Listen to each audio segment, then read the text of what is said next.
Our scripture today is Esther 1 from the Common English Bible. This is what happened back when Assyrians lived, the very Assyrians who ruled from India to Kush, 127 provinces in all. At that time, Assyrians ruled the kingdom from his royal throne in the fortified part of Susa. In the third year of his rule, he hosted a feast for all his officials and courtiers. The leaders of Persia and Media attended, along with his provincial officials and officers. He showed off the awesome riches of his kingdom and the beautiful treasures, as mirrors of how great he was. The event lasted a long time, 6 whole months to be exact. After that, the king held a 7-day feast for everyone in the fortified part of Susa. Whether they were important people in the town or not, they all met in the walled garden of the royal palace. White linen curtains and purple hangings were held up by shiny white and red and purple ropes tied to silver rings and marble posts. Gold and silver couches sat on the mosaic floor, made of gleaming purple crystal, marble, and mother of pearl. They served drinks in cups made of gold, and each cup was different. The king made sure there was plenty of royal wine. The rule about the drinks was no limits. The king had ordered everyone serving wine in the palace to offer as much as each guest wanted. At the same time, Queen Vashti held a feast for women in King Ahasuerus' palace. On the 7th day, when the wine had put the king in high spirits, he gave an order to the 7 eunuchs who served King Ahasuerus personally. They were to bring Queen Vashti before him wearing the royal crown. She was gorgeous, and he wanted to show off her beauty, both to the general public and his important guests. But Queen Vashti refused to come, as the king had ordered through the eunuchs. The king was furious, his anger boiling inside. Now, when a need arose, the king would often talk with certain very smart people about the best way to handle it. They were people who knew both the kingdom's written laws and what judges had decided about cases in the past. There were 7 very important people in Persia and Media who, as the kingdom's highest leaders, were in the king's inner circle. So the king said to them, "According to the law, what should I do with Queen Vashti, since she didn't do what King Ahasuerus ordered her to do through the eunuchs?" Then Kukan spoke up in front of the king and the officials.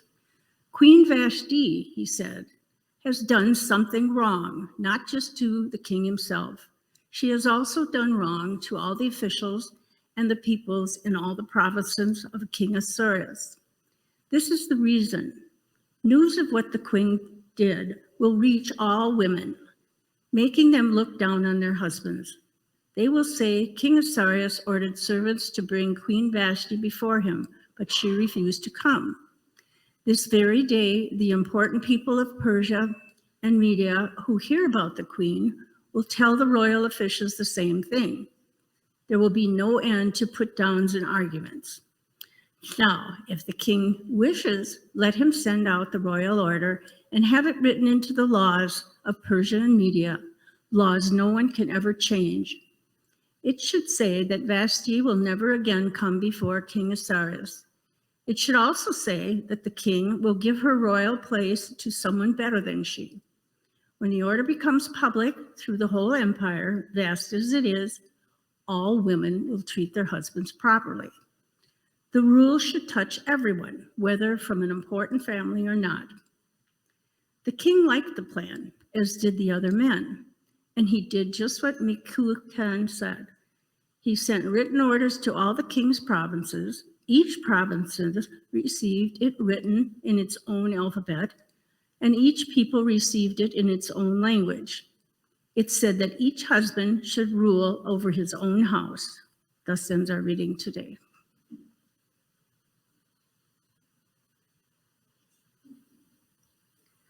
Thanks, Anne.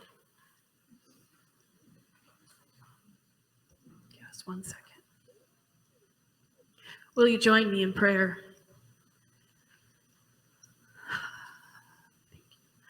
Holy and loving and gracious God, we give you thanks for your word. May it be a blessing to us. Your reflections be a blessing to everyone. Amen.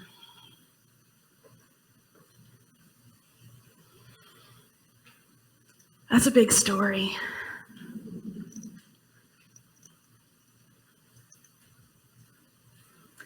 I was in middle school. The first time a boy grabbed me without permission. This and 100 other small moments taught me that my body was not my own, or that my body was going to be viewed as a sexual object independent of my mind or my soul or my ideas. Either be desired or something to be ashamed of, and either way, it was going to be my fault. I think the worst things that we have to say about female-bodied people, about what makes a woman valuable, of what makes her worthy of time or energy, what a woman ought to cover herself in, how the body, complete with mind and soul and thoughts, ought to be allowed to move, speak, and function in the world, have been the same for millennia. There are no scholars that think the book of Esther is a fact. It certainly sounds true. We know so little about Vashti, but we know she was beautiful. Tradition tells us she was a princess in the courts of Babylon until they were conquered, and then she was married off to a Persian king. She would have known her purpose was to be absorbed into the Persian court and to show how Babylon's empire ought to be absorbed into Persia. Her purpose was to produce an heir, sons to fight and to rule, and daughters who would be traded for favors owned by their father and then by their husbands. Vashti knew that her life, her being, her very body were not her own. And yet she knew the king. She knew that he had a lot of power and a big ego, and it all balanced on a razor's edge. He had thrown a party for 6 months just to show off to the leaders of his territory how great he was. And then he had a week-long party for the men of the city, the merchants, the riffraff, the men from every side of all the tracks. And 6 months and 1 month into this bender he was on, the king runs out of things to show off and point at, and he calls for the queen to leave her party and to show up in her royal trappings and to prove that he could have the prettiest wife. And she said no. Now, mob mentality is real, and alcohol can make even the worst ideas seem perfectly reasonable. And I don't think there's anything more scary than a group of men with a little bit of power and a lot of alcohol. A group that believes they can own someone else's body and can make claim to it and do what they want to it. A group whose authority has been undermined. I can imagine the things that might have happened to Vashti if she had entered that party. And at best, it would have been humiliating, making her simply an object of the court. And at worst, it would be the things that Law and Order SVU are about. But it was also a group that believed that their place, their order in the world was natural and how it ought to always be. Until she said no. She said, "You don't own my body. You can't control me. You can't display me like your fancy curtains. No." And the world beneath the men at that party shifted just a little. And they could see how that small shift could start an earthquake when women, their wives and daughters everywhere, say no to the things that they were commanding, Structures of power that they stood on would begin to shake, and then they would topple, and their world would be in chaos if a woman could say no. So laws were passed, making it punishable for their wives and daughters to say no. And Vashti was destroyed to prove a point. And honestly, the connections between this story and the world we are living in seem a little heavy-handed. Because imagine men in positions of power whose egos are so thin they have to show off fancy things to prove their greatness. Or men sexually violating women and destroying their careers and lives if they refuse to participate. Imagine those who who have power feel the earth begin to shake beneath their feet as the people that they have for generations seen and treated as less than, as expendable, as people to be owned, as they have found their voice and have said no more, and have, despite the powerful people's best efforts, risen to places of leadership and dignity. Imagine if, like those leaders in Persia, leaders of today could just write laws denying the full humanity, dignity, and autonomy of a group of people to make choices over their bodies, their lives, because the powerful fear the world is changing around them, and they have to scrape at every vestige of power they have left, clinging to pedestals while they tip over. In Judaism, there's a tradition of playing with the scriptures and stories, of filling in the gaps, of expanding and turning it over. It's called midrash. And when the ancient rabbis looked at this story, they wondered about Vashti. And their conclusion was she was obviously a loose woman and uncontrollable, and therefore villainized.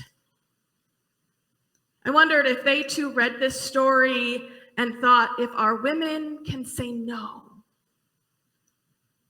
And I wish the world had changed more.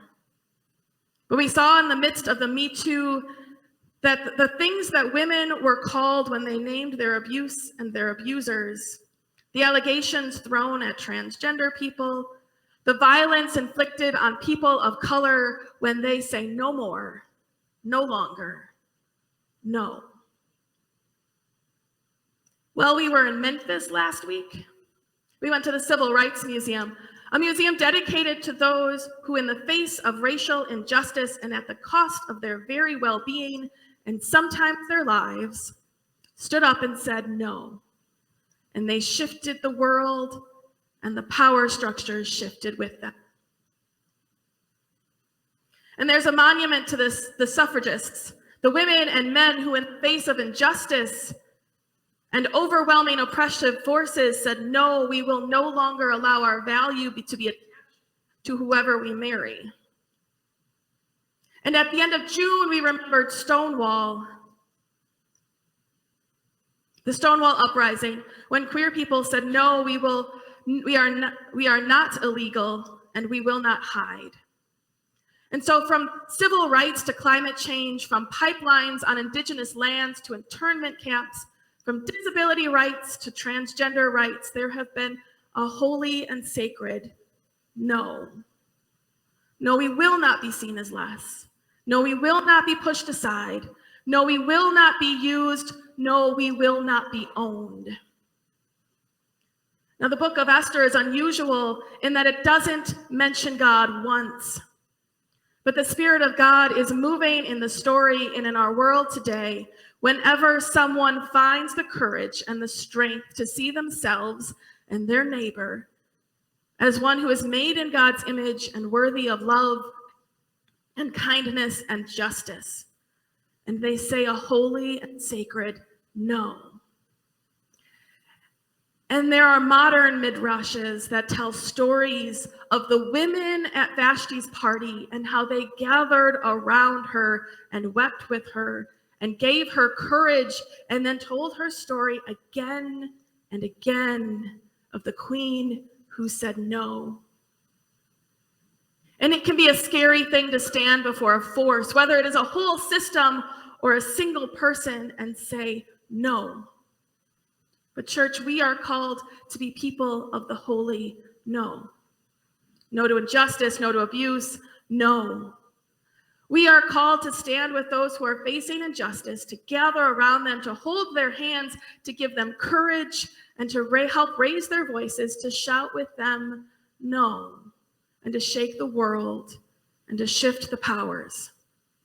And the institutions of powers and the empire that inscribes injustice into the laws as they desperately rebuild the Jenga tower of their crumbling and unquestioned power without noticing that the bricks are falling on people as they tumble, and worse, they pick them up and throw them at the people who just want to be seen as whole and a beloved. And that, church, is where we show up. We stand with them and we say no. There's a Nashville pastor named Sam Mitchell who said recently, if you call yourself an ally to a group of people and you aren't getting hit by the stones being thrown at them, then you aren't standing close enough. Church, in the face of injustice, we are the church. We have to be those willing to get hit. Are we those who are willing to be hit with some rocks too? To put ourselves in the path and to clear a way for all those who follow? Are we willing to be the church that stands with Vashti and proclaim the holy and the sacred no?